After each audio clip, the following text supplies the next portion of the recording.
On the cold, unforgiving waters of Lake Superior lies one of the most haunting tales in maritime history, the story of the mighty freighter, the SS Edmund Fitzgerald.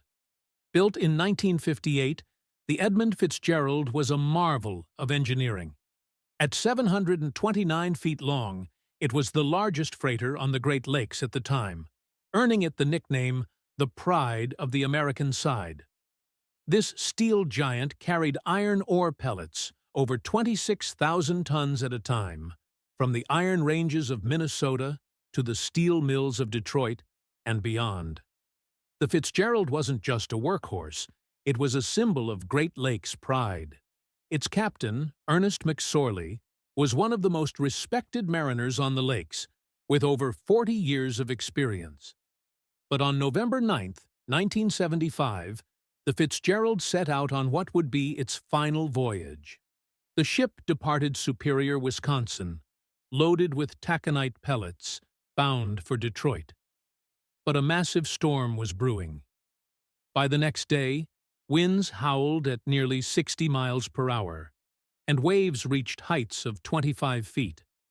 As the Fitzgerald and another freighter, the Arthur M. Anderson, battled the storm, Captain McSorley reported that his ship was taking on water and had sustained damage to its radar systems.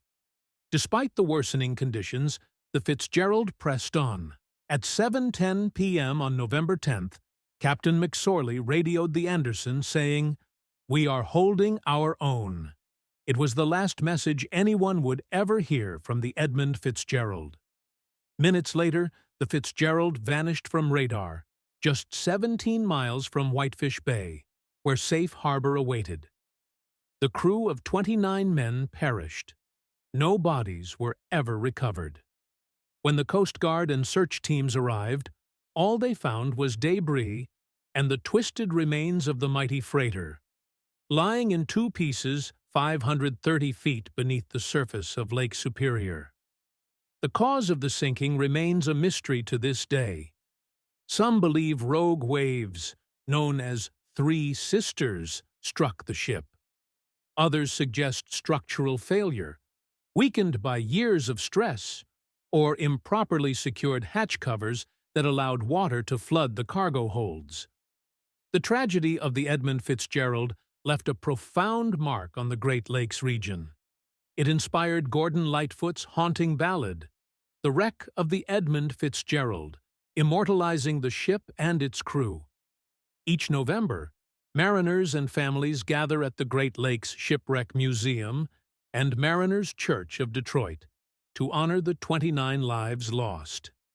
Lake Superior is a vast and beautiful force of nature, but it is also unforgiving. The story of the Edmund Fitzgerald reminds us of the courage of those who work the Great Lakes, and the price some pay to fuel the industries we depend on. May their memory sail on forever.